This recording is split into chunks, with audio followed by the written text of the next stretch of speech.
خوشبو بسم اللہ الرحمن الرحیم الصلاۃ والسلام علیک یا رسول اللہ وعلی آلک واصحابک یا حبیب اللہ۔ معزز ناظرین و سامعین، 6 رجب خواجہ معین الدین چشتی اجمیری رحمۃ اللہ علیہ کا عرس مبارک ہے، جن کی نگاہ فیض سے 90 لاکھ سے زیادہ ہندو کلمہ پڑھ کر مسلمان ہو گئے، جنہوں نے ہندوستان کے اندر اسلام کی شمع کو روشن کیا۔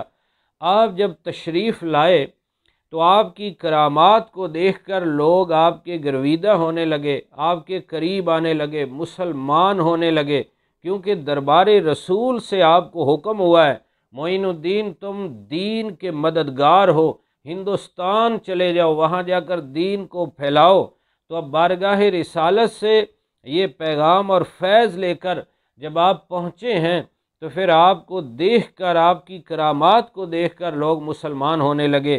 طیبہ سے منگائی جاتی ہے، سینوں میں چھپائی جاتی ہے، توحید کی میں پیالوں سے نہیں نظروں سے پلائی جاتی ہے۔ تو وہاں کا جو بادشاہ تھا پرتھوی راج، اس نے بڑے بڑے جادوگر اکٹھے کیے۔ اس کا ذہن تھا کہ یہ بابا ایک جادو کے زور سے لوگوں کو ایک نئے دین کی طرف بلا رہا ہے، اس کے بعد جو کمالات ہیں وہ جادو ہے۔ اور اس وقت ہندوستان کے اندر جادو کا بڑا ہی زور تھا، بڑے بڑے نامی گرامی جادوگر تھے، تو اس نے بڑے بڑے جادوگروں کو اکٹھا کیا۔ ان میں ایک اجے پال جوگی نام کا جادوگر تھا، جس کا ہندوستان میں ایک شہرہ تھا، نام تھا۔ وہ جب جادوگر آئے اور اجے پال جوگی بھی آیا تو اس نے کہا میرے ساتھ مقابلہ کرو۔ فرمایا کہ میں کوئی جادوگر نہیں ہوں، میں تو رسول اللہ کا غلام ہوں، دین اسلام کی تبلیغ کے لیے آیا ہوں۔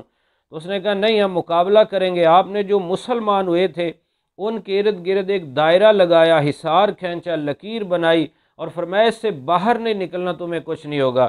تو جادوگروں نے اپنے جادو کے زور سے رسیوں لاٹھیوں کے سام بنائے، دیگر کرتب دکھائے، جو ہی وہ لائن کے قریب آتے، لکیر کے قریب آتے، حصار کے قریب آتے، ختم ہو جاتے۔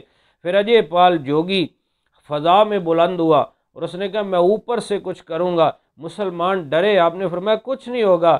آپ نے اپنے جوتے کو فرمایا کہ اس کے پیچھے جا، تو خواجہ معین الدین چشتی اجمیری، نبی پاک کے سچے غلام، خواجہ غریب نواز کا جب مبارک جوڑا آپ کے جوتے جب اوپر گئے اور اس کے سر پہ لگے، وہ نیچے آیا، اس نے معافی مانگی اور عرض کیا حضور کلمہ پڑھا کر اپنے نبی کا غلام بنا دو۔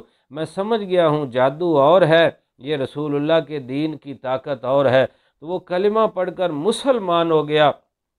نگاہ ولی میں وہ تاثیر دیکھی، بدلتی ہزاروں کی تقدیر دیکھی۔ اور پھر آپ نے اس کا نام عبداللہ رکھا۔